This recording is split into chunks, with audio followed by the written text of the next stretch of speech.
Today we're going to be looking at the level of authenticity that we had to produce for all of the vehicles and weapons that are in the game.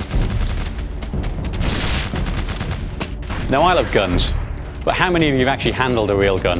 I can tell you one thing, it's not like an air gun or anything like that. A lot of these guns are really heavy. For instance, when we were doing the motion capture for Operation Flashpoint Dragon Rising, we had to go to great lengths to get the real guns. This is because the weight of these guns can actually affect the way that the animation looks.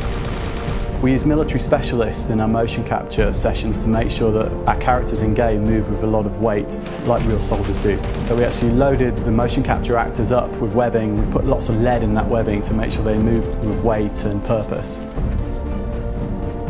We don't show you how many bullets are remaining in the gun, so you have to kind of remember how many bullets you fired. You get the experience of being a soldier.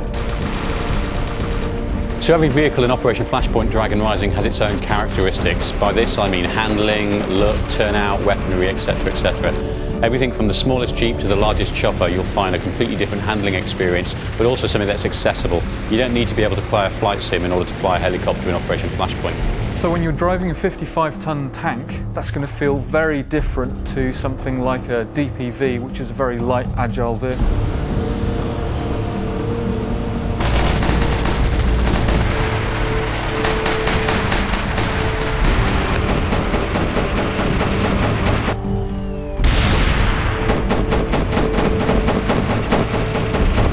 We've spent an awful lot of time researching these vehicles. We've had to capture their engine sounds, we've had to get the right hue of paints.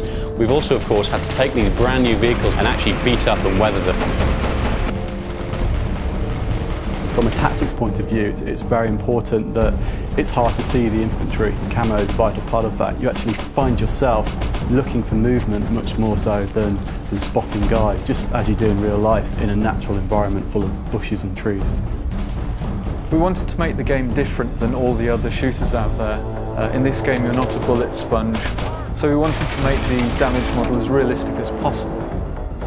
The damage in Operation Flashpoint is pretty gruesome. It's pretty much realistic, so if you get hit by a large round, you're very likely to have serious trauma to your body.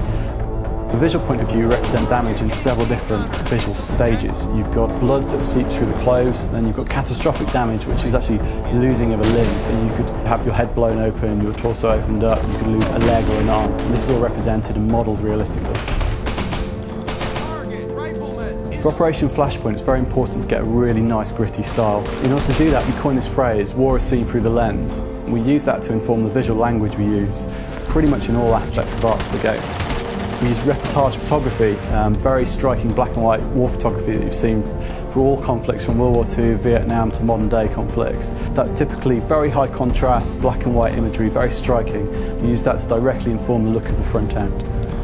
The Egos technology gives us a lot of post-production systems we can use, so film grain, colour casts. We use each of those to create a very, very unique aesthetic for each mission and each time of day.